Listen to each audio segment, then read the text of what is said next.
selamat datang di channel Lita.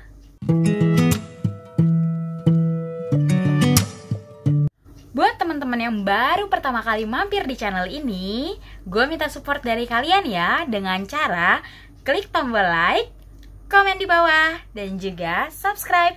Jangan lupa loncengnya juga diklik ya, biar kalian gak ketinggalan notifikasi dari video aku selanjutnya.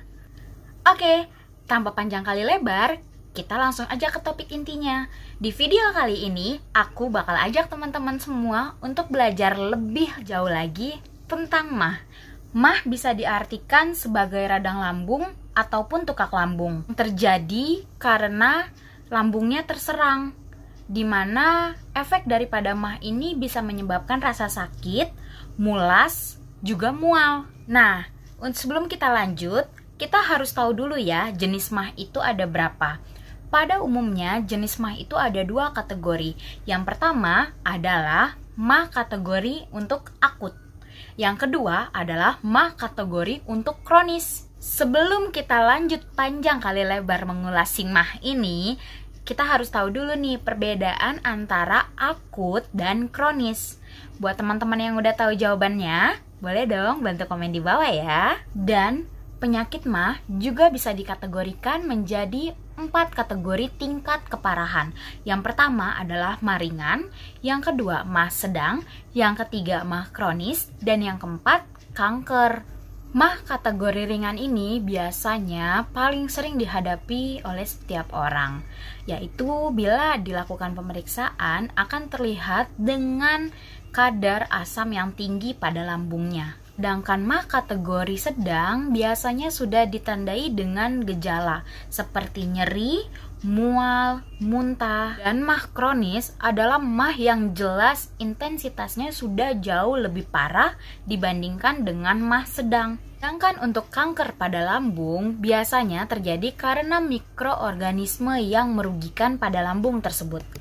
Terus, kamu masih mau kena penyakit MAH? Aku sih enggak ya. Terus, apa sih kira-kira penyebab MAH supaya kita bisa mencegah MAH tersebut? Penyebab MAH sendiri bisa dikarenakan dari banyak faktor. Yang pertama, bisa dengan kita yang tidak makan teratur atau tidak menjaga pola makan kita. Lalu, terdapat mikroorganisme yang tidak baik atau yang merugikan di dalam tubuh kita. MAH juga bisa disebabkan karena kita mengkonsumsi obat-obatan. Dan penyebab lainnya seperti misalnya kamu mengkonsumsi alkohol atau pola tidur kamu tidak benar-benar bagus. MAH juga bisa disebabkan karena tingkat stres kamu yang tinggi dan penyebab MAH lainnya yang mungkin tanpa kamu sengaja kamu pernah melakukan atau bahkan sering melakukan. Tapi kamu nggak tahu ternyata ini adalah penyebab yang paling dominan menimbulkan sakit MAH.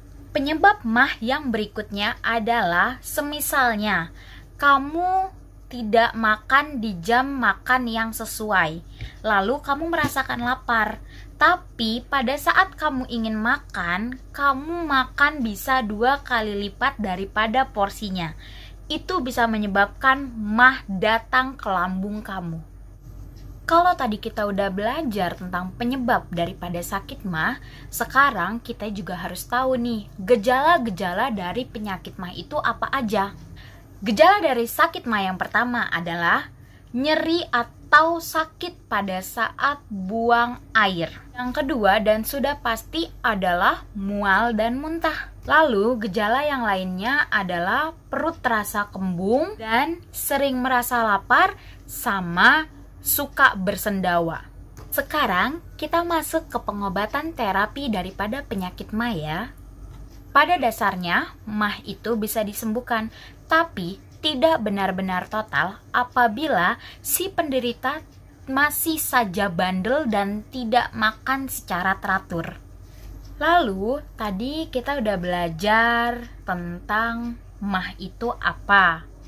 Terus kita juga sudah belajar tentang gejala dan penyebab daripada sakit MAH. Sekarang kita akan mengulas lebih lanjut tentang pengobatan dari sakit MAH. Obat-obatan yang biasa digunakan untuk terapi pengobatan sakit MAH antara lain adalah 1. Antasida. Antasida ini fungsinya untuk menetralisir asam lambung. Lalu obat lainnya seperti ranitidin dan simetidin. Untuk fungsi daripada ranitidin adalah untuk mengurangi tukak pada lambung atau nyeri pada lambung. Sedangkan simetidin berfungsi untuk mengurangi dispepsia atau mengurangi sendawa-sendawa yang terjadi pada si pasien dengan sakit MAH. Biasanya saat kamu mengalami keluhan sakit pada lambung, pada bagian lambung, kamu bisa mengkonsumsi obat-obatan yang dijual bebas. Biasa yang paling sering kamu akan temukan itu ada beberapa produk yang dapat dijual beli secara bebas. Contohnya ada Antasida. Dia isinya itu ada aluminium dan magnesium. Lalu kamu ingin mengkonsumsi obat-obatan dan kamu datang ke satu apotik untuk membeli obat. Biasanya pihak apotik akan merekomendasikan obat dengan kandungan aluminium dan magnesium. Contoh nama dagangnya itu ada banyak ya. Kalian bisa dikasih Milanta, kalian juga bisa dikasih Polisilen. Nah, kalau semisalnya kalian sudah mengkonsumsi obat MAH yang tadi direkomendasikan oleh asisten apoteker atau apoteker yang ada di apotik, terus apalagi sih yang harus kalian jaga untuk menghindari terjadinya kambuh pada MAH tersebut? Di sini aku juga bakal kasih tahu ke teman-teman semua makanan dan juga minuman yang dilarang untuk dikonsumsi pada pasien dengan kondisi sakit MAH. Minuman yang pertama yang udah pasti dilarang untuk dikonsumsi seseorang yang memiliki sakit MAH adalah minuman yang mampu merangsang peningkatan kadar asam pada lambung. Contoh paling umum yang paling gampang teman-teman temui adalah kopi dan juga susu. Dan selanjutnya, makanan yang dapat mengganggu atau juga dapat meningkatkan kadar sakit pada lambung teman-teman itu bisa terjadi karena makanan yang teman-teman konsumsi.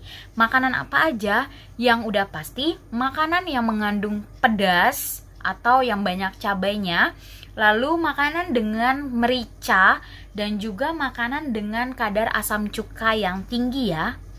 Selanjutnya, ada makanan yang tidak boleh dikonsumsi pada pasien yang nyeri atau memiliki sakit MAH, yaitu makanan yang dapat mempengaruhi pengosongan pada lambung.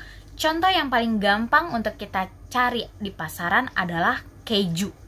Makanan dan minuman lainnya yang juga tidak boleh dikonsumsi pada pasien dengan sakit MAH antara lain adalah makanan dan minuman untuk kategori sayuran yang sudah pasti tidak boleh dikonsumsi pada pasien dengan kondisi sakit MAH adalah kol.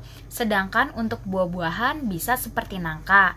Lalu untuk minum-minuman yang pasti yang nggak boleh untuk orang yang sakit MAH adalah minuman dengan kadar gas tinggi pada kemasannya. Misalnya minuman bersoda. Banyak banget brand minuman yang bersoda yang bisa teman-teman cari di pasaran. Nah, tadi kita udah belajar tentang MAH ya. Dan aku juga mau ngajak teman-teman semua jangan sampai deh kita kena MAH. Karena kalau kita udah kena MAH itu tuh repot banget.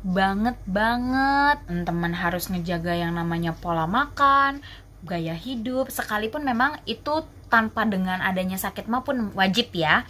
Tapi kan kalau seandainya kita sakit MAH otomatis gaya hidup kita akan lebih harus hati-hati. Dan kalian juga gak akan bebas yang namanya makan enak. Jadi usahakan kalian itu makan tepat waktu dan sesuai porsinya ya. Sekian video dari aku kali ini. Semoga video tentang mengulas MAH kali ini bisa ngebantu teman-teman semua atau cukup membantu menjelaskan kepada teman-teman semua tentang edukasi yaitu dari penyakit MAH.